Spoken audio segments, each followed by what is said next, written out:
Bienvenue dans Light Up. Alors, je reçois aujourd'hui le docteur Edem Atsou Kwasi. Tu es président du Conseil d'État du gouvernement togolais en exil. Alors, je te reçois aujourd'hui parce que la situation au Togo est quand même très préoccupante. C'est un euphémisme. On en parle très très peu dans l'actualité. En France, on n'a aucun élément sur ce qui se passe. Est-ce que déjà tu peux nous expliquer un petit peu qu'est-ce que le Togo? Parce qu'on n'a vraiment rien sur le sujet, que ce soit au niveau culturel, géographique, un petit peu une petite présentation. Merci beaucoup, Madame Ella Kylian. C'est un plaisir partagé d'être avec vous cet après-midi.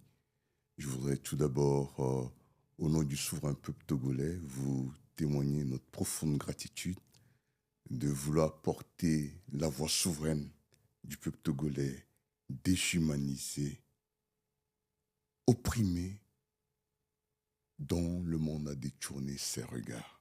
Tout à fait. Ce qui fait que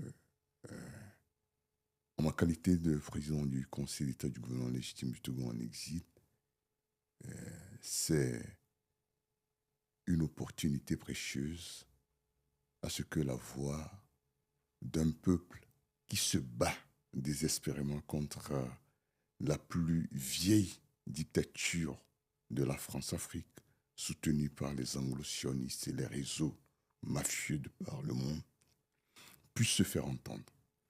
Le Togo, qu'est-ce que le Togo? Le Togo, c'est le centre de gravité de l'univers de Nébandon. C'est un pays qui est un couloir allongé entre l'océan Atlantique et l'Hinterland sahélien.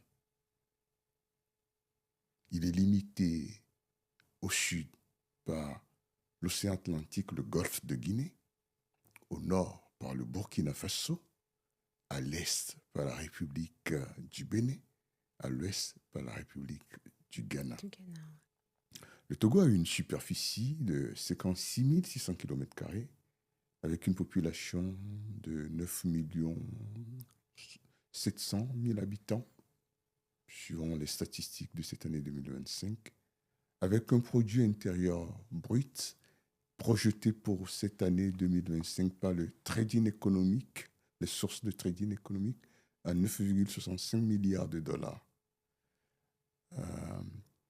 Le Togo était, à l'époque où l'Afrique s'appelait Kéméta, la capitale politique de l'Afrique, là où on intronisait le roi des rois d'Afrique. Et c'est au bord du lac Baga, qu'on appelle le lac Togo, qui se jette dans la ville d'Anéro, dans l'océan Atlantique. Donc, le dernier roi des rois d'Afrique intronisé au bord de ce lac s'appelle Haïlé Sélassié Ier. Oui, c'est vrai. Ouais. Donc, le Togo, petit pays, mais qui concentre une histoire très importante, autant de l'Afrique que de l'humanité, puisque le Togo était le foyer originel de l'humanité que les gens ne savent pas. Ça, c'est une autre histoire. Pour finir, relativement à l'histoire récente, en 1884, le 5 juillet 1884, l'Allemand Nachtigal est venu signer un traité de protectorat avec le représentant du chef de la côte, Mlapa.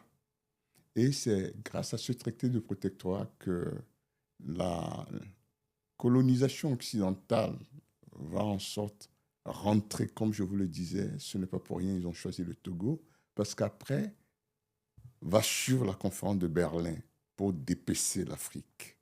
Oui, parce que c'est ça aujourd'hui, c'est quoi l'économie du Togo, la souveraineté économique du Togo? Si on veut parler de la souveraineté économique du Togo, il n'y en a pas, puisque Voilà. actuellement, devant le parquet financier national de Paris, Vincent Bolloré est poursuivi pour atteinte à la souveraineté économique du Togo. malgré tous les jeux, les artifices judiciaires qu'il a fait pour que ce procès n'ait pas lieu, le procès est maintenu. Ce qui voudrait dire que quand même, là, je voudrais, par cette occasion, saluer quand même l'indépendance de la justice Tout française. à fait.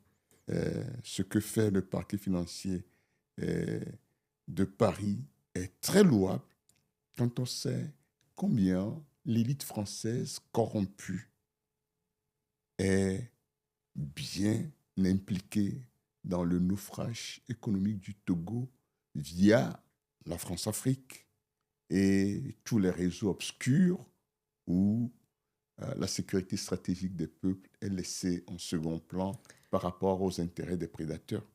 Parce qu'en France, on a l'impression que la France-Afrique, c'est une page tournée, donc pas du tout au Pas, Togo. pas du tout. Quand on sait aujourd'hui, je vous raconte, si nous, aujourd'hui, nous nous retrouvons dans cette situation après la victoire de 2020, il y a un certain Emmanuel Macron, qui est l'actuel président de la France, qui s'est fortement impliqué dans le quintuple coup d'État électoral, D'accord. militaire, judiciaire, diplomatique et médiatique. Mais le rôle d'Emmanuel Macron, il a rassuré Faure Gnassingbé. Il avait rassuré Faure Gnassingbé de ne pas avoir peur quand il a été laminé dans les urnes. Il a autorisé qu'il y ait une falsification de sa signature, l'imprimé de la République française, on a C'est utilisé. cette fameuse lettre-là dont tu me parlais? Tout à fait. Les fausses lettres de félicitations de l'Élysée. L'Allemagne aussi est impliquée dans ces fausses lettres de félicitations, tout comme l'Union Alors, européenne. qu'on s'entende bien, c'est une vraie lettre d'Emmanuel Macron, mais qui félicite pour une victoire qui n'a pas eu lieu. C'est même pas une vraie lettre d'Emmanuel Macron. D'accord. C'est-à-dire, c'est une lettre imitée avec sa signature, mais il y a son consentement derrière. Figurez-vous que c'est à cause de cette histoire portée devant le tribunal de première instance de Nanterre. Quand on a commencé la procédure par la voie régulière, la première fois, finalement, l'avocat, il a dû renoncer à la procédure. La deuxième fois, avec le cabinet en cils et Maître Joseph Breham, je le salue pour son courage, parce qu'il a été violenté en mission de confirmation de la fausseté de cette lettre au Togo avec sa collègue Maître Ferré. Et on a dû les extrader du Togo comme persona non grata après les avoir violentés.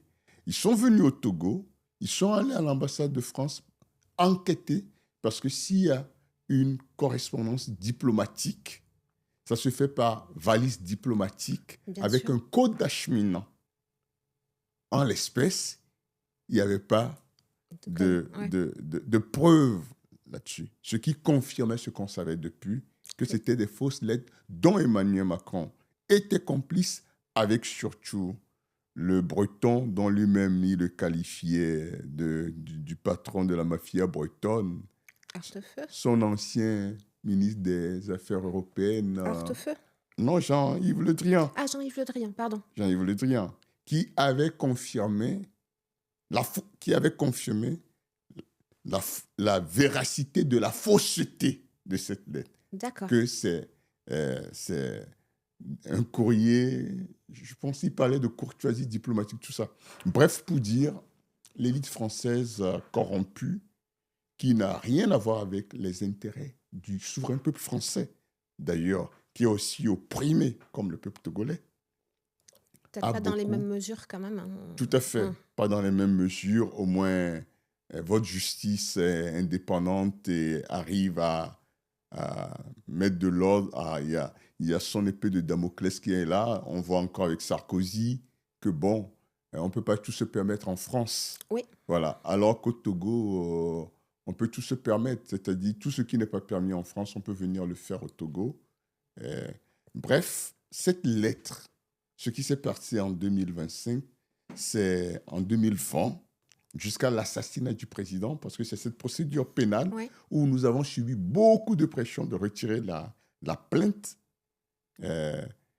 Et nous avons refusé. Et la conséquence, on nous a menacés. Le président a été assassiné quelques semaines après.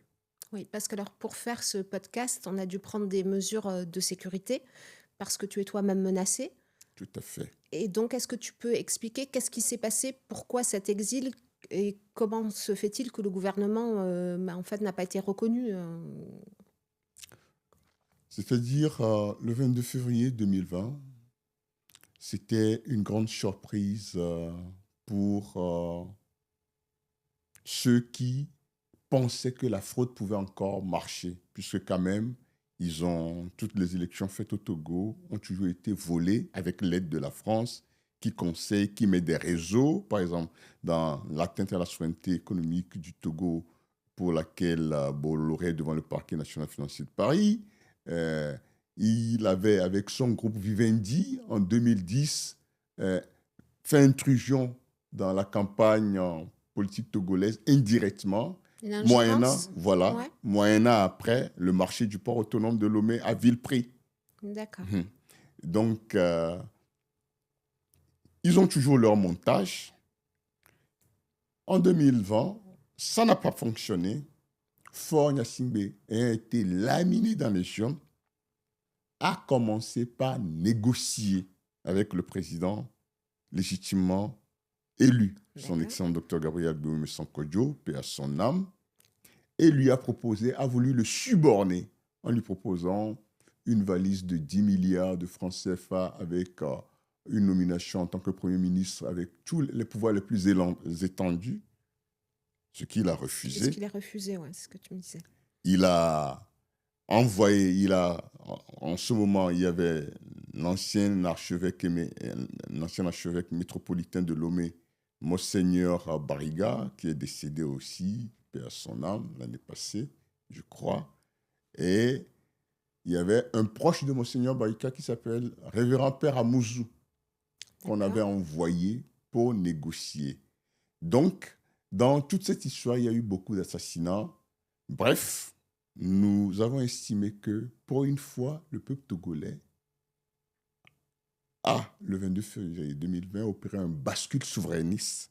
C'est-à-dire, il y a eu un taux de participation de 76,35% record. Et les résultats tels que ça tombait dans l'histoire politique récente du Togo, même. Alors, record, parce qu'habituellement, on vote moins, parce qu'on a quand même cette idée, pardon de dire ça, mais de république bananière, où Tout à justement des fait. gens qui prennent... Il y a toujours des taux records en réalité. Mais là, c'était record en faveur de la démocratie, c'est ce que tu veux dire? Tout à fait, tout à fait. Et donc, vu la tournure, les réseaux avaient eu peur parce que quand même, si le Togo bascule, c'est comme des dominos qui vont tomber. D'accord. Parce que comme je vous ai présenté le Togo dès le début, vous verrez que d'un point de vue géostratégique, c'est un pilier dans la géostratégie régionale et continentale. Donc, le bascule souverainiste du Togo en 2020 précédait le, le bascule souverainiste du Sahel, parce que nous parlons du 22 février 2020.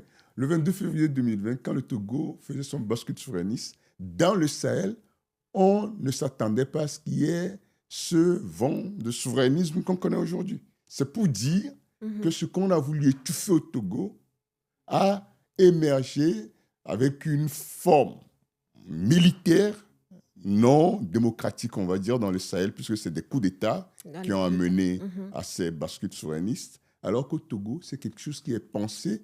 Par exemple, le président, finalement assassiné, défendait la souveraineté intégrale du Togo, que nous appelons CITO. Et pour la défense de cette souveraineté intégrale du Togo, il y avait le patriarche de la nation, son Excellence Monseigneur Philippe Anoko-Podjo, l'archevêque émérite, qui était au devant de toute cette bataille électorale. D'ailleurs, la dynamique Monseigneur Podjo porte son nom. Hein, on lui doit beaucoup. Il avait 90 ans quand il s'est levé que les Togolais doivent se lever pour tourner cette page.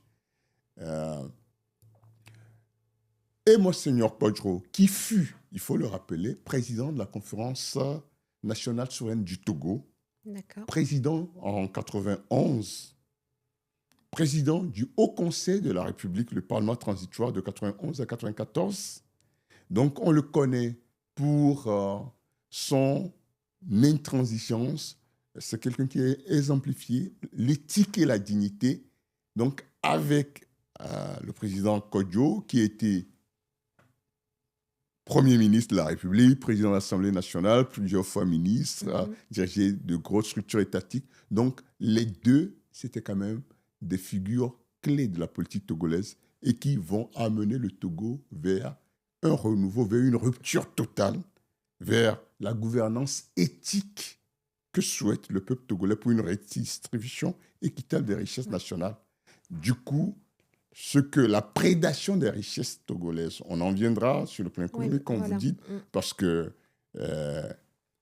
l'or, le diamant, le pétrole, les terres rares, l'uranium, tout ça sont exploités, ne sont pas comptabilisés au niveau national du trésor public. Ce qui voudrait dire, vous pouvez imaginer l'or, le diamant. Le Togo est membre de l'initiative Haïti, le pétrole et ses dérivés. Donc ça fait partie des pays qui confisquent la richesse à leur profit, enfin des régimes qui confisquent la et richesse c'est pas seulement le régime, comme vous pouvez le constater, pour exploiter ces choses, la technologie et l'expertise viennent toujours d'ailleurs. Donc c'est un réseau de prédateurs. C'est pour ça que nous disons les prédateurs coalisés. Le régime et ses partenaires, c'est un gang de mafieux, voilà, qui ont fait main basse sur les ressources. Un pays extrêmement riche, dont aujourd'hui classé le début mai 2025, le Fonds monétaire international classait le Togo 10e pays le plus pauvre sur Terre. En mars 2025, le réseau Gallup, associé à l'ONU, classait le Togo le 25e pays le plus malheureux sur Terre. Vous pouvez imaginer la prouesse de la gouvernance kakistocratique du Togo. Qui a tout confisqué, voilà, par cette dictature vieille de 58 ans. Le père a fait 38 ans. Le fils, dans un lac de sang, a fait effraction au sommet de l'État suite au décès du père le 5 février 2005. Et là encore, la France a encore joué le mauvais jeu. Jacques Chirac a envoyé le sorcier blanc, le voyou au col blanc, comme disait un président africain, Charles de Bache, l'autre sioniste, qui est venu tordre en un jour le fils d'Eyadema, l'actuel président Faure Gnassingbé, qui était ministre, est passé député, de député, président de l'Assemblée nationale, président de la République, en 24 heures. Voilà la prouesse de la France en Afrique par Charles Debache. Tout ça pour capter le pouvoir et poursuivre les desiderata de la France dans l'assujettissement du Togo et la déshumanisation de ses populations. C'est un crime. Bien sûr. Justement, alors on a le Togo, la démocratie qui est confisquée, alors que le peuple avait gagné dans les urnes. Donc aujourd'hui, comment ça se passe en termes de droits humains, de liberté d'expression, etc. Et comment, grosso modo, le régime du président, si on peut dire président fort, se comporte avec les Togolais? Parce que ça, c'est quelque chose où ici, on n'entend pas du tout parler, alors qu'il y a des bains de sang, littéralement. Tout à fait. Tout à fait. Quand vous parlez de bains de sang, le plus récent, c'est le mois de juin, quand la jeunesse togolaise, n'en pouvant plus, ils se sont organisés à travers les réseaux sociaux, notamment TikTok, il y avait des jeunes dans la diaspora, tout ça pour appeler à des manifestations pour protester contre la cherté de la vie. Il y a une 5e République votée unilatéralement 3 semaines après l'assassinat du président de la République, dans la nuit du 24 au 25 mars 2024. Ils ont falsifié d'ailleurs des signatures pour faire voter une constitution, parce que l'article 59 de la constitution du 14 octobre 1992 de la 4e République, qui fonde d'ailleurs l'action de notre gouvernement, dispose qu'il ne peut y avoir de modification constitutionnelle que par voie référendaire. D'accord. Mais quelques députés se réunissent et votent un changement de constitution. Parce que puisque Faure Gnassingbé a été laminé dans les urnes, Oh, ils ont changé les règles, hein, bien sûr. voilà, pour Mhm. maintenir à vie le pouvoir, on met en place un régime parlementaire acéphale, vraiment acéphale, et qui fait de Faure Gnassingbé président du Conseil des ministres. Plus tard, ils vont le changer, c'est-à-dire leur constitution se change au jour le jour, président du Conseil, et on met à la tête du pays, voilà, un homme lige qui n'a aucun pouvoir comme président de la République. Et ça, pendant ce temps, augmentation du prix de l'électricité. La Ligue togolaise des consommateurs estime une inflation de 10 à 15%. Vous savez que c'est l'électricité à la base de toute production. Bien sûr. Et voilà, donc les prix s'envolent. La cherté de la vie fait qu'avoir accès à un seul repas par jour n'est pas possible au Togo. On est en 2025, plein 21e siècle. Même dans la capitale togolaise, l'accès à l'eau potable est une sinécure dans bien des endroits. Dans la capitale Dans la capitale, togolaise, ouais. Mhm. pour parler. Dans la capitale togolaise, l'accès à l'éducation, quand on vous montre des écoles en paille où on prend des briques pour faire, on monte des briques dessus, les enfants s'asseyent. Mhm. Dans la périphérie de la capitale togolaise, un pays riche. Un pays riche, ouais. Quand on parle des soins, n'en parlons pas. Le centre hospitalier Université Sylvanus Olympio, qui est le centre de référence, c'est un mouroir. Vous y allez, même le coton, si vous ne l'achetez pas, on ne peut pas vous nettoyer une plaie.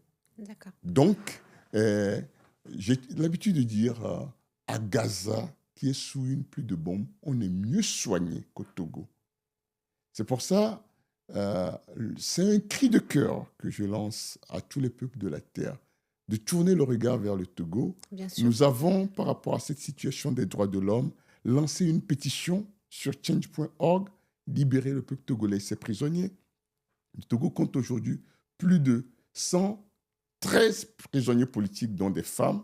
Mais avant de revenir sur les prisonniers politiques, dont je disais, ces manifestations, quand vous parliez de massacre, du 6 juin, qui se sont poursuivis après 6-7 juin d'abord, après 26, 27, 28 juin, il y a eu des massacres à Mondovision, Oui, où voilà. Mhm. des gens ont été assassinés, des gens poursuivis jusqu'à ce qu'ils se jettent dans les lagunes de Lomé.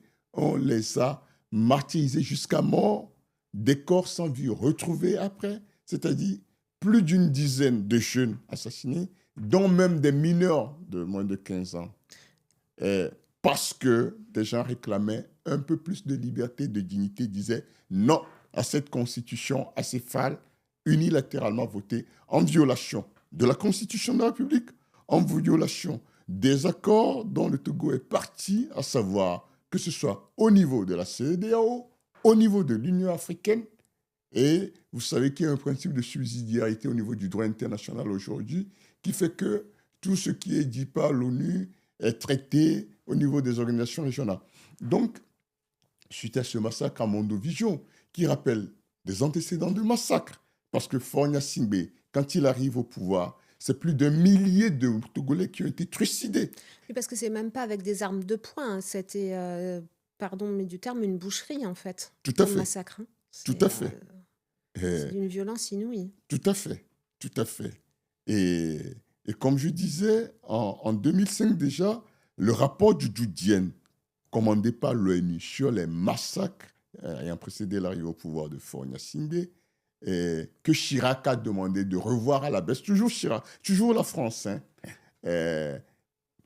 parlait de 500 morts. Le massacre de Soweto, qui est mémorable dans la mémoire Bien collective de sûr. l'humanité, c'était qu'à 180, maximum 84 morts. Mhm. Donc c'est pour dire, ce qui se passe au Togo, c'est d'une affreusité inimaginable et la France arrive à utiliser des réseaux avec les anglo-sionistes, on tait tout ça. Donc, suite à ces derniers massacres avec encore plein de jeunes et de responsables politiques. Moi-même, actuellement, j'ai mon conseiller spécial chargé de la jeunesse et de la citoyenneté, le professeur Honoré Amati, en prison actuellement à Lomé, Ouais. pour avoir commandé des drapeaux russes, de l'AES, de la Palestine, pour soutenir ces nations et demander à ce qu'on regarde du côté du Togo. Rien que pour ça, on l'a pris chef d'accusation atteinte à la sûreté de l'État. Il n'est même pas sorti manifester. Il a commandé les drapeaux pour les manifestations prévues les 16 et 17. On est venu le chercher. Le graphiste qui a fait les banderoles, les drapeaux, il n'est pour rien. Il est en prison actuellement, pour vous dire. Au même moment, le Togo vient de ratifier un accord de partenariat militaire avec la Russie. Alors, qu'est-ce qu'on reproche au professeur Honoré Amati?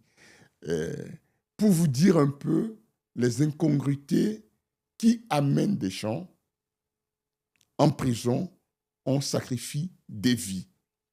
Maintenant, par rapport à ces massacres, nous avons saisi le Conseil de sécurité le 4 juillet dernier sur cette tragédie togolaise afin qu'ils interviennent. À vrai dire, jusqu'à ce jour, l'ONU reste lassiste. Nous avons proposé au Conseil de sécurité de l'ONU un plan de sortie de crise parce que le Togo ne peut pas rester dans cet état. On risque d'aller dans un drame sans nom. Et est-ce qu'il y a une diaspora qui se mobilise? Parce qu'on voit pas, enfin, on ne sait pas ce qui se passe au Togo, mais même en France, on ne voit pas beaucoup de manifestations de soutien. Est-ce que c'est un peu comme toi? Est-ce que c'est par peur des répercussions, bien que les gens ne soient pas sur le territoire? Comment ça se passe en fait? Non, la diaspora se mobilise parce que récemment, à la 80e session de l'Assemblée générale des Nations unies, si on prend ça, il y a le groupe de ces jeunes activistes qui se sont constitués en M66, d'autres Togolais de la diaspora se sont fait entendre Ouais. à New York lors de cette Assemblée générale, la dernière. Récemment à Paris, des Togolais ici à Paris ont manifesté à la place de la République. Souvent, les panafricanistes, quand ils Alors, manifestent... moi, j'étais place de la République, hein, Oui, je te l'avais dit. oui, Alors, et j'ai trouvé que les médias ne suivent pas là non plus. tout à fait. C'est un vrai sujet en fait. Tout à fait. C'est l'omerta. C'est l'omerta voulu. euh, Bolloré, quand vous prenez Bolloré, il contrôle Mhm, un certain nombre de médias. mhm. C'est toujours un petit réseau. Je vous dis, le phosphate togolais, Ederi, c'est un sioniste, c'est un juif. Euh, euh, dans l'or, le diamant, le pétrole, tout ça, c'est les mêmes réseaux. Et avec leur montage financier, euh, ils se soutiennent. Et puisqu'ils sont dans la prédation des ressources, comment ils vont se dénoncer eux-mêmes? Puisque si leurs médias, Donc, c'est eux qui contrôlent les médias. donc en fait, le silence de la communauté internationale, c'est par profit. C'est Absolument. pour préserver Ah oui, ce système de prédateurs. de Ouais. façon très factuelle, Mhm. c'est de préserver la rapine. C'est de Mhm. préserver la rapine. Puisque si euh, la femme du voleur ou le fils du voleur dit papa vole, qu'est-ce qui revient à la maison? Mhm. Il faut se la fermer pour bien manger. Mhm. Donc, on va dire les médias, ce sont les alliés des voleurs, des prédateurs. C'est eux qui contrôlent les médias. Donc, ici, vous la taisez pour que vous ayez vos posts, tout ça. Et vous le savez, des journalistes qui osent ou des personnalités euh, qui veulent, comme toi et là, euh, que la vérité éclate. Vous savez le prix que vous payez. Oui, bien sûr. Ouais. Et donc, on a la France, la Chine comme partenaire du Togo. Oui. Et c'est tout, Non, grosso modo? Non? non, il y a les États-Unis d'Amérique. D'accord. Le Togo, le Togo est partenaire de beaucoup de pays. Les partenaires officiels et les partenaires officieux. Parce que D'accord. vous n'êtes sans savoir que le Togo, c'est la plaque tournante, comme je vous l'ai dit, de la criminalité internationale. Et la drogue, quand ça quitte l'Amérique latine, si vous suivez bien les histoires de la haute criminalité, beaucoup de bateaux battant pavillon togolais sont impliqués dans des trafics de drogue, D'accord. cocaïne, tout ça. Donc, la haute criminalité, le trafic de drogue, et quand on parle de trafic de drogue, sont impliqués dans le trafic de drogue, la plupart des services de renseignement dans le monde entier. Le Togo est une plaque tournante du trafic de drogue. Quand ça quitte l'Amérique latine, ça vient au Togo avant que ça soit réparti. Pas plus tard qu'en décembre dernier, on a encore arrêté en Espagne un navire battant pavillon togolais avec beaucoup de drogue. Non seulement ça, euh, le Togo, des rapports internationaux l'ont révélé, est l'intermédiaire de la vente d'armes, le trafic d'armes que fait la France. Le Encore? Togo est un Mhm. intermédiaire de trafic d'armes que fait la France. Sans parler maintenant euh, des réseaux de l'adénochrome. Deux? L'adénochrome, D'accord. ça c'est Mm. les réseaux de Mhm. pédophilie, d'enlèvement Mhm. d'enfants, tout ça. Euh, et l'adénochrome est produit à partir des souffrances, des sévices auxquels on soumet les enfants. Le Togo est dans beaucoup de criminalité. Si vous voulez, le Togo est pour l'Afrique ce que l'Ukraine est pour l'Europe. C'est que l'Ukraine, c'est vraiment... Mm. voilà. Le Togo est pour l'Afrique ce que l'Ukraine est pour l'Europe, mais en pire encore, parce que il y a pour d'autres raisons où le Togo concentre tous les crimes. Oui, voilà, c'est pas quand même, c'est pas tout à fait la même chose. Il y a une concentration des pouvoirs en Ukraine qui est évidente et de détournement de fonds, etc. De blanchiment. Blanchiment, voilà. Le Togo est un paradis fiscal. Voilà. Et, alors oui, ça justement, paradis fiscal toujours. Oui, le Ouais. Togo, où on blanchit beaucoup. Mhm. Vous verrez une forte activité bancaire au Togo. Quand vous analysez la productivité, vous vous demandez comment se fait-il que euh, il n'y a pas, quand vous prenez la chaîne de valeur de production, vous verrez qu'il y a peu de production au Togo. Mhm. Euh, le marché, le grand marché de Lomé qui faisait la fierté de notre économie, où il y avait les fameuses Nana Benz, Fort Gnassingbé a fait brûler les marchés, beaucoup de rapports, d'aveux. D'ailleurs, moi, pour que je sois mandaté pour monter la coordination internationale de la dynamique, Monseigneur Kodro, c'est sur l'histoire des incendies des marchés de Lomé, où l'accusé principal de l'État contre les responsables politiques, Mohamed Loum, est allé voir Monseigneur Podro pour lui avouer que Fonya Singbe lui-même, sa compagne Ingrid Awade et d'autres militaires sont dedans, qu'il a eu à parler à lui pour lui proposer d'accuser les leaders de l'opposition et il va lui rendre une vie facile. Donc c'est sur cette base, moi j'ai été premièrement appelé à saisir la justice belge D'accord. pour qu'elle est de sa compétence universelle. Donc, pour vous dire, euh, quand on prend les nanabens, on les a naufragés économiquement. Euh, Quand nous prenons les ressources dont nous disposons, on ne les transforme pas localement. Alors vous vous demandez comment il n'y a pas de production, comment les populations sont dans une misère innommable et qu'il y a autant d'activités bancaires. Oui, bien sûr. Ouais. Mhm. C'est le blanchiment. Et là, aujourd'hui, la population est dans la crainte, il n'y a plus de révolte, il y a toujours des massacres, ça se passe... Mm. Comme je vous le faisais remarquer en temps et là, euh, très récemment, le procureur de la République a instrumentalisé le code pénal D'accord. Mhm. pour une répression numérique qu'ils ont mis en place. C'est-à-dire, vous likez sur TikTok ou sur un réseau social quelque chose qu'un autre a dit, vous êtes passible de prison.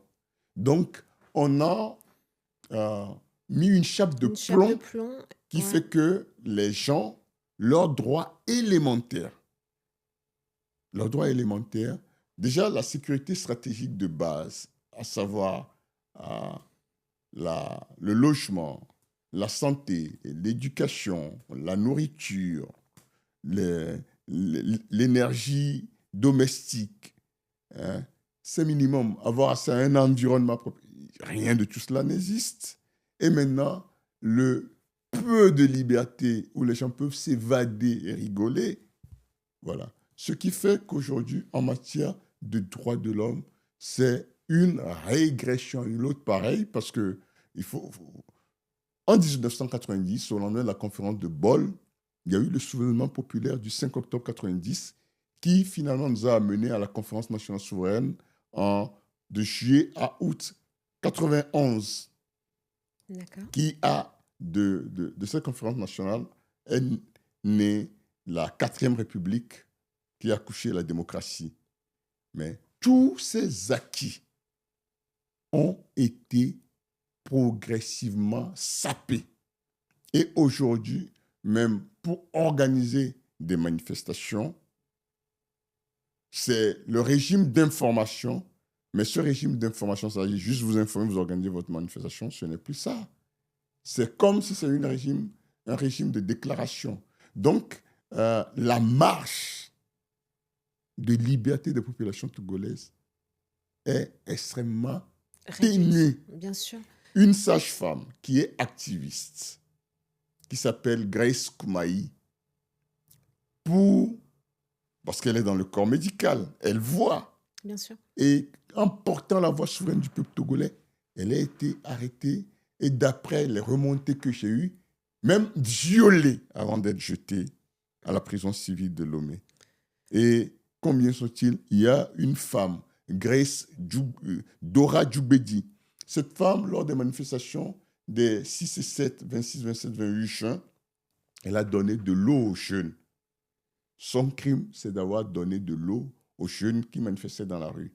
En allant au bureau un matin, elle était sur une moto, on l'a interceptée. Cette femme, Dora Djoubedi, avec son nourrisson de 4 mois, elle est jetée en prison. Elle était malade dans un passé très récent. Ils l'ont amenée là où on détient les prisonniers à l'hôpital CHU Campus. Ça s'appelle le Cabanon. D'accord. Vous voyez cet endroit, vous allez vomir. C'est horrible. Infect. Et, écoutez-moi, cette femme entend le nourrisson de 4 mois qui était arrêté avec sa mère et détenu à la prison. Nourrisson de 4 mois détenu à la prison, a été libéré.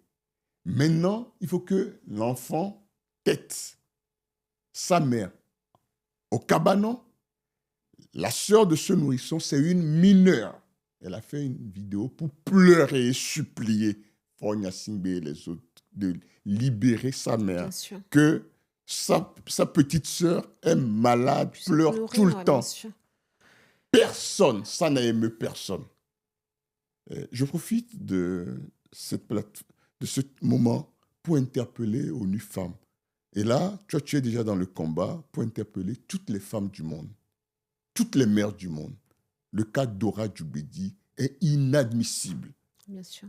Interpeller l'UNICEF, interpeller tous ceux qui disent qui sont un tant soit peu sensibles à la cause des enfants sur cette terre, de tourner leur regard vers le Togo et d'exiger la libération de Dora Djoubedi. C'est inadmissible. C'est-à-dire, c'est pire que ce qui se passe à Gaza. Oui, bien sûr. Je le répète, le drame qui se joue au Togo, c'est pire. Gaza, c'est la pluie de bombes, tout ça, mais il y a un minimum. Au Togo, il n'y a pas de bombes, il n'y a rien, et l'humanité... C'est pire, en fait. Voilà. C'est pire parce que ça vient de l'intérieur. Voilà. Et voilà, c'est toujours...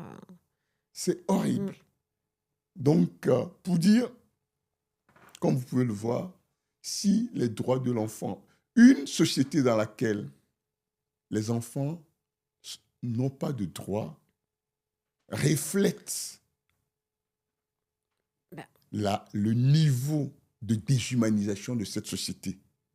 Là où les enfants n'ont pas de droits, vous avez une perte d'humanité à nul autre pareil. Bien sûr. Où il n'y a pas de droit, il n'y a pas d'avenir. Voilà. Si les enfants n'ont pas de droits, Et serait c'est devenu ça quoi. le Togo. C'est pour ça, c'est un cri de cœur. Nous lançons, Mhm. le gouvernement légitime du Togo en exil lance un cri de cœur pour que la question des droits humains, la question de la Mm. situation des femmes et des enfants, que le monde tourne son regard. Et au-delà de la question des droits humains, c'est la question même de la souveraineté des peuples et de leur Bien sécurité sûr, stratégique. bien C'est sûr. la même chose. Ah, qu'est-ce qui se joue à Gaza? C'est la souveraineté du peuple palestinien et sa sécurité stratégique. C'est la même chose. Eh, est-ce qu'on peut vouloir prôner la souveraineté des peuples en Ukraine, sous d'autres cieux, et sous d'autres cieux, on Bien l'ignore sûr, et c'est on un vrai sujet, cautionne ouais. plutôt. Bah, il y a une Le, géométrie variable qui est le ahurissante. monde, le monde ne peut plus continuer Mhm, à évoluer ainsi. mhm. Dans tous les cas, nous avons choisi de lutter pacifiquement, mais il ne faut pas amener les Togolais à une situation qui ne saurait être contrôlée. D'accord, à une insurrection totale. Est-ce que là, aujourd'hui, alors deux questions, on parlait de cette personne dont c'est vraiment bouleversant. Combien il y a de personnes qui sont dans les prisons au Togo, justement? Et après, est-ce que par rapport à tout ça, il y a, alors évidemment, il y a le risque d'insurrection légitime, hein, voilà, mais est-ce qu'il y a une résilience quand même? Quel est l'état d'esprit en fait du peuple face à tout ça aujourd'hui? Le peuple togolais est à bout et le peuple togolais, euh, en même temps, attend un messie et en même temps est tiraillé par le fait que finalement, je n'ai personne d'autre si ce n'est moi-même, avec la peur au ventre. La réalité est aujourd'hui, au niveau des droits de l'homme, il y a beaucoup de détenus arbitraires. Il y a beaucoup de détenus arbitraires, de détenus politiques. Son Excellence Jean-Paul Omolou, qui est un de nos ambassadeurs, d'ailleurs, il était sous ma responsabilité en tant qu'ambassadeur du gouvernement légitime du Togo, près de la Confédération helvétique, la Suisse, quand, de passage bref au Togo, en transit, on l'a pris depuis novembre 2021, détenu au service de centrale de renseignement et d'investigation criminelle dans un état piteux, bientôt 4 ans, où nous crions. Il y a eu même la Cour de justice de la CEDEAO a condamné l'État togolais. Ils ont refusé de le relâcher. Et son Excellence Jean-Paul Mollo est toujours là à la prison. Nous en appelons à sa libération, comme le poète Honoré Soukou alias Affectio, qui a écrit un poème J'ai fait ma part, tu as aussi fait ta part, pour lequel on l'a arrêté, On l'a détenu en arrêté. prison. Mm. Depuis janvier, il y a René Missodé, un jeune informaticien qui a aussi été arrêté récemment. Tous ces jeunes arrêtés récemment dans le cadre des manifestations de la jeunesse pour réclamer un allègement du panier de la ménagère, une dignité de vie, là, et que cette 5e République que tout le monde rejette soit revue, qu'il y ait un dialogue politique pour ramener la confiance dans le pays et relancer le pays. Voilà. Maintenant, il y a une femme qui s'appelle Leïla aussi, qui a été détenue de façon arbitraire. Il y a plein de femmes dans les jeux togolaises détenues de façon arbitraire. Maintenant, il y a Madame Marguerite Nyakade, qui est la compagne de Faure Gnassingbé. Elle lui a fait d'enfants. C'est la femme de son frère Ouais, aîné, tu m'as raconté. Ernest Hein. Mhm. Gnassingbé, à qui il a arraché Mm. hein, pour après lui faire d'enfants.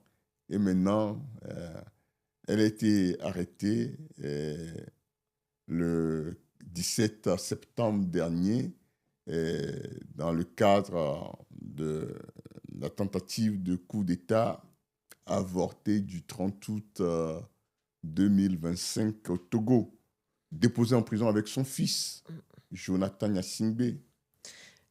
Toi, aujourd'hui, donc tu es président du Conseil d'État d'un gouvernement en exil. comment tu vois l'avenir politique du Togo? Et est-ce que tu as le souhait de retourner prendre ta place? Évidemment, je pense que oui. Et comment tu vois ça dans le... Qu'est-ce qui fait... Est-ce que tu penses que vous avez besoin... Est-ce que vous allez reprendre ça, on va dire, de l'intérieur? Est-ce que le peuple peut devenir souverain? Ou est-ce que tant qu'il n'y a pas, alors sans parler d'ingérence, mais tant qu'il n'y a pas d'aide de l'extérieur, de basculement qui viendrait de l'extérieur, qui pousse, parce qu'on voit que par exemple en Palestine, je pense que tout ce qui s'est passé dans l'éveil des consciences au niveau international a fait que il y a eu quand même un basculement où aujourd'hui il y a un cessez-le-feu qui est fragile, mais on commence à avoir une population qui est secourue. Est-ce qu'il y aura vraiment une démocratie comme on l'entend? Ça, c'est autre chose. Mais du coup, toi, tu vois ça comment aujourd'hui? Je pense que dans l'ordre naturel, tu sais, là, la vie, quoi que puissent faire les hommes, il y a les contingences cosmiques s'imposent Nous y à sommes. l'humain. Regarde, là on est en automne. Quelqu'un peut empêcher cette beauté extraordinaire par la myriade de couleurs de l'automne? Quelqu'un peut empêcher ça à Non, bien sûr que l'automne? non. Non, bien sûr que non. C'est dire que la dynamique cosmique est inexorable. Donc, Nous sommes dans l'ère du Verseau. Nous sommes dans le temps de la pleine conscience quantique. Qu'importe ce que qui que ce soit ne veuille pas, les choses vont s'imposer d'elles-mêmes parce que euh, c'est le temps de la lumière. C'est le temps de la réaffirmation de l'humain à ce qu'il est par essence. donc toi, en fait, tu penses à un ordre qui revient naturellement par une force presque cosmique, j'ai envie de dire? Ouais, c'est-à-dire, regarde, je pense que si nous sortons tout à l'heure, nous allons mettre des vestes parce qu'il fait froid dehors. Ouais. Est-ce que la science peut arrêter les saisons? Non, ils ne peuvent pas. Oui, mais là, on a des dictateurs avec des machettes. Ouais, Ça, c'est-à-dire, ça peut s'arrêter, tu vois. ouais, Mm. c'est-à-dire, au fait, l'histoire n'est que cyclique D'accord. et que l'humanité en a connu pire. Mais il y a un terme. Le terme aujourd'hui, c'est que quoi? Fornia Singbe, il s'est mis à dos. On va faire une analyse factuelle quand on prend ce régime. Malgré les forcines, dans un passé récent, c'est son frère, Pachanga Singbe, en 2009, qui l'a embassé pour atteinte à la sûreté de l'État, coup d'État. Aujourd'hui, c'est la femme. Il a arraché de son frère. Déjà, c'est scandaleux. Maintenant, il enceinte. Cette femme est devenue la mère de ses enfants. Et la mère de ses enfants, il le dépose en prison. Il Ouais, veut non. lui faire un coup d'État. C'est-à-dire, il faut analyser les dynamiques. Hein. Je dis de façon factuelle. Quand on prend rien que ça, ta propre femme, tu le mets en prison. Ton frère, on peut dire, mais ta femme avec qui tu couches dans le lit, tu le mets en prison. C'est-à-dire, il peut beau dire, sa base familiale, là, il y a une rupture. Et ça, c'est la partie visible de l'iceberg. Il a à dos sa famille, il a à dos le peuple togolais. À plus de 95%, il a à dos le peuple togolais. Il a à dos sa famille. Depuis l'arrestation de Nyakadé, même un colonel de la garde présidentielle a été arrêté, plusieurs officiers arrêtés, des militaires assassinés dans le silence. C'est l'armée aussi qui est déchirée. C'est-à-dire, finalement, il est allé chercher des Ougandais, des Rwandais, tout ça pour sa sécurité, les Israéliens. Mais jusqu'à quand ça va tenir? Ça ne tiendra pas. Oui, on part du principe toujours que toutes les dictatures sont mortelles. On est bien d'accord. Oui, mais Mm. encore faut-il agir aussi Oui. pour Et je pense que nous agissons. Nous, de notre côté, nous avons vu le coût du combat du peuple togolais et surtout le traumatisme des événements de juin dernier où en Mondovision, le peuple a été massacré. Combien de personnes à peu près ont perdu la vie dans ces massacres? Je ne sais pas si on l'a dit dans le... Au moins une douzaine, dont des mineurs. Au D'accord. moins une douzaine, dont des mineurs. Beaucoup de blessés, des centaines de Oui, blessés, voilà. Ouais. parce que le monde entier a vu comment ça s'est passé, d'une violence inouïe.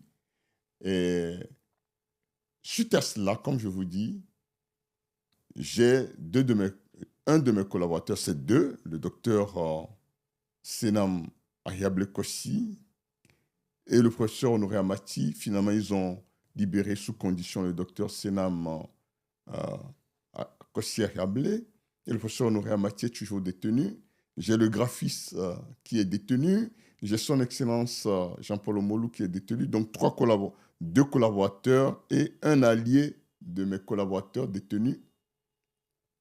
Quand vous avez des collaborateurs en prison, en tant que responsable, parce que la politique, c'est avant tout de l'humanité pour moi. Bien sûr. Vous devez prendre soin de la famille pour montrer aux épouses et aux enfants que l'engagement citoyen et républicain de leurs parents, ce n'est pas un engagement solitaire, c'est un engagement solidaire, c'est une co-construction de la fraternité au cœur de la République. Bien sûr. Ça a un coût. Et face à ce coût, et face à la grande détresse des Togolais, nous avons, au niveau du gouvernement légitime du Togo en exil et de l'écosystème de la dynamique Monseigneur Pojro, décidé de préserver les vies humaines, de préserver. Il y a trop de martyrs, il y a trop de déchirements. Et depuis 1963, où le commandant meurtrier de la DGSE a assassiné le président Sylvanus Olympio dans l'ambassade des États-Unis d'Amérique pour avoir osé, entre autres, la souveraineté monétaire. On ne parle pas souvent de la souveraineté diplomatique, politique du Togo. Quand vous voyez le cheminement, la lutte qu'a mené le souverain peuple togolais pour la reconquête de sa souveraineté, le prix payé en sang, en déchirement, est trop élevé et nous avons estimé qu'il faille changer de stratégie, évoluer vers une lutte où on paie moins de prix en vie humaine, en sang, en déchirement. C'est ce qui nous a amené le 24 juillet 2025 dernier à une réorientation stratégique et tactique dans le sens d'une révolution spirituelle pacifique. Ouais. Cette révolution spirituelle pacifique est basée sur quoi? Elle est basée sur la physique quantique, sur des lois. Vous avez en France ici un excellent professeur en physique quantique, le professeur Boboga.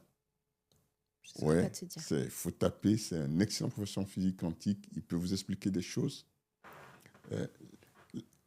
C'est très simple. Le lieu de votre focus est le lieu de votre réalité. Ce sur quoi vous vous consacrez est une réalité que vous créez. D'accord.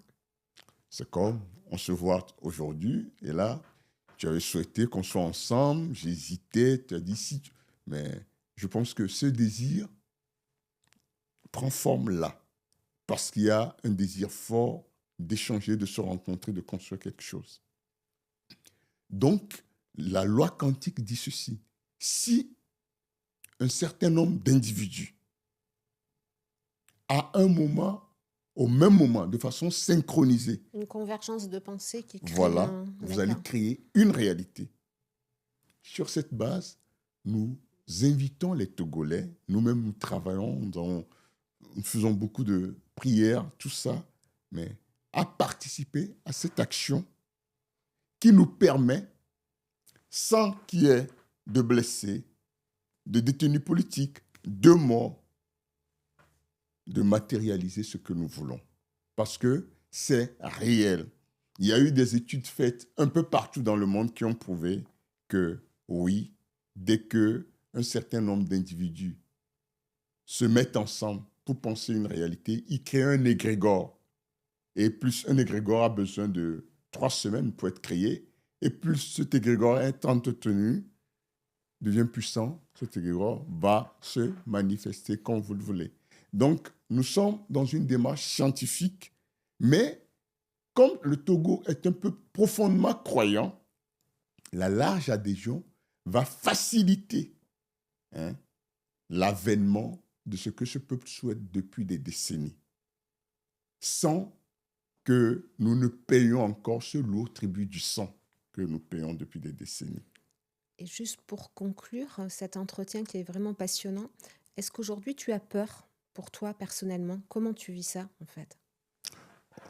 Tu sais, là, quand tu as choisi de servir la souveraineté intégrale de ton pays, tu sais que ta tête est à prix puisque les prédateurs coalisés ne veulent nulle part au monde la souveraineté des peuples ni leur sécurité stratégique. Tous les peuples sur Terre sont tenus en laisse par des forces archontiques dont leurs sous-dérivés, les draco-reptiliens qui contrôlent la cabale, l'état profond sur Terre. C'est une réalité que les gens doivent savoir. Mais tous ceux qui luttent pour l'éveil des peuples, il n'y a pas que moi, même toi est là, en moindrement, court des risques. Je n'ai pas peur. Je n'ai pas peur parce que je suis au service de la lumière divine, je suis au service de la libération planétaire dont le Togo est l'épicentre. Ce que je voudrais dire aujourd'hui pour conclure, c'est de dire à notre peuple que le gouvernement légitime du Togo en exil, depuis le président de la République, le président démocratiquement élu, son excellent docteur Gabriel Sankodjo, a beaucoup travaillé. D'ailleurs, c'est une offre programmatique structurée autour d'un triptyque, transition constituante, refondation éthique du Togo, que le président a été massivement élu, plébiscité le 22 février 2020. Nous avons beaucoup travaillé. Aujourd'hui, il y a un prêt-à-porter. Et je dis, et je le répète, nous allons vers des assises nationales parce que Faure Gnassingbé, ses jours sont comptés. Par tous les artifices qu'il fera, il partira. Je voudrais rassurer la nation tout entière que ce prêt-à-porter-là va permettre, parce que quand je parle, par exemple, du pass Lébéné, le pass Lébéné, c'est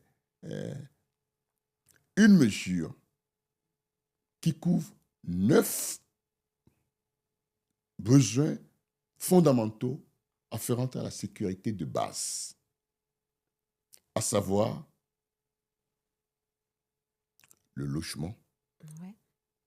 la nourriture, l'éducation, la santé, l'énergie domestique, l'espace aéré, l'environnement, l'espace, les parcs publics, à savoir un compte épargne minimal.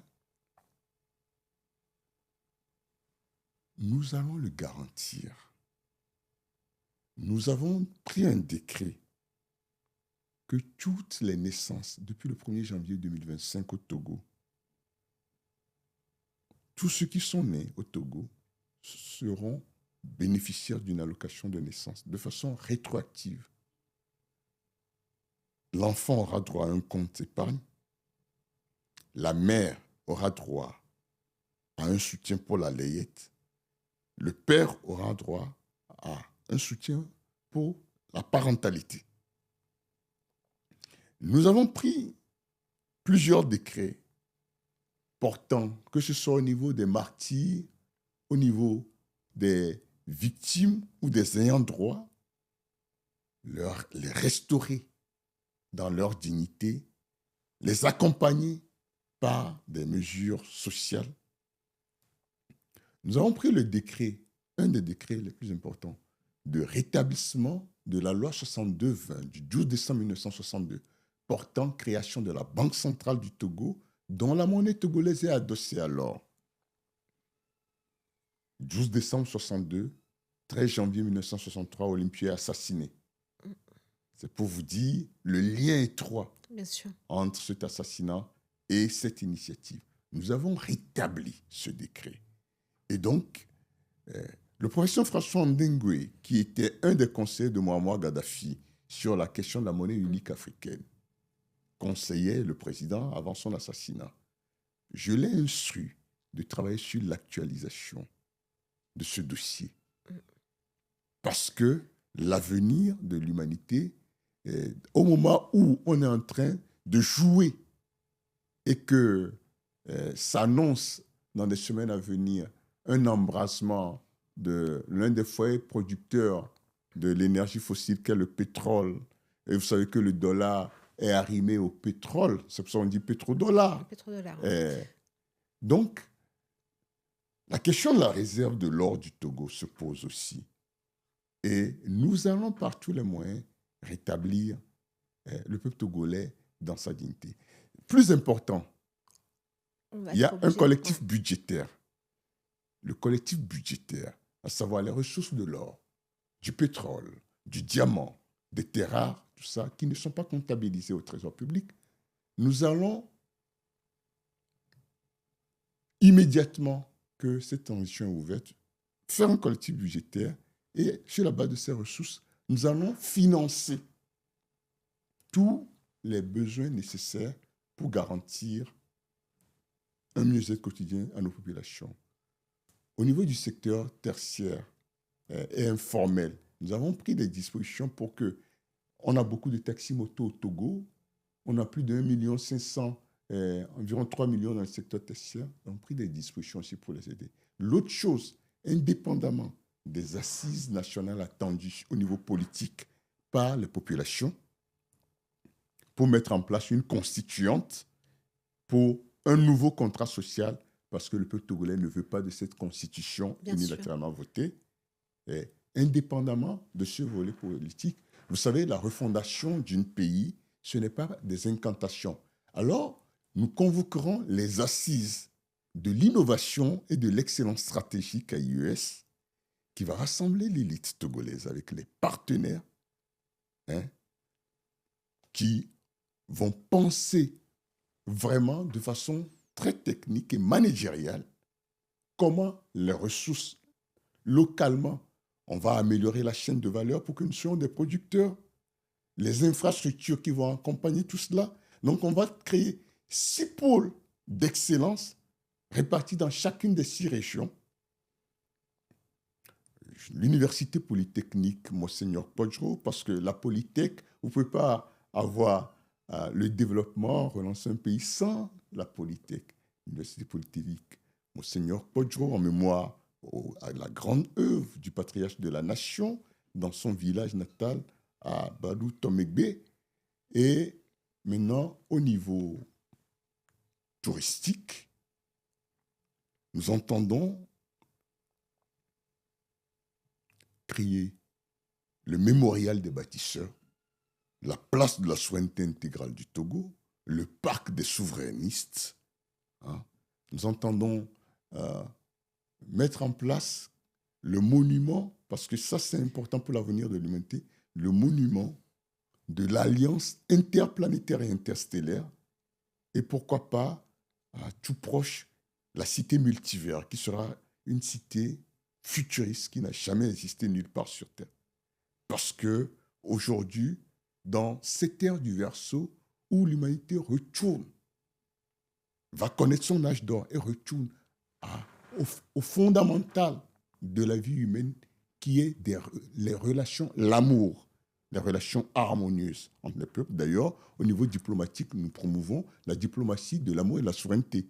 Donc, ce monument de l'Alliance interplanétaire et interstellaire, pour que les civilisations avancées, que les services de renseignement connaissent et qu'on cache au peuple, nous, au Togo, nous voulons vraiment ouvrir la possibilité d'avoir une cité où, avec ces civilisations avancées, nous pouvons bénéficier de leurs connaissances, de leur savoir-faire pour améliorer le quotidien de nos populations. Parce que la tâche mission du Togo, c'est quoi? Être le phare et l'or de l'humanité. Et en cela, nous ne l'hésiterons sur aucun moyen. J'ai instruit le Premier ministre et les membres du gouvernement qui travaillent, et je voudrais rassurer notre peuple que ces enfants exilés dans la diaspora ont une conscience vive des enjeux devant nous et sont au travail. Je mettrai au travail toute la nation. Et la joie sera dans chaque foyer. Parce que la prospérité partagée pour tous sera au rendez-vous. Écoute, je trouve que c'est une belle conclusion, le phare et l'or de l'humanité, c'est magnifique. Je te remercie infiniment pour cet entretien, euh, hyper touchant, qui nous met devant nos responsabilités aussi, parce que comme tu l'as bien dit, et c'est pour ça que j'ai tenu à te recevoir, on détourne vraiment le regard du Togo et ce que tu as pu apporter comme information, comme émotion, comme vérité, merci pour tout ça. C'est à moi de te dire merci, Ella, de te féliciter, de t'encourager à porter haute la flamme de la dignité humaine. D'ailleurs, le nom de ton think tank. C'est Light Up Humanity. Voilà. Et j'espère que ce n'est qu'un début d'aventure et que nous ferons un beau cheminement au service de l'intérêt supérieur de l'humanité. Merci infiniment.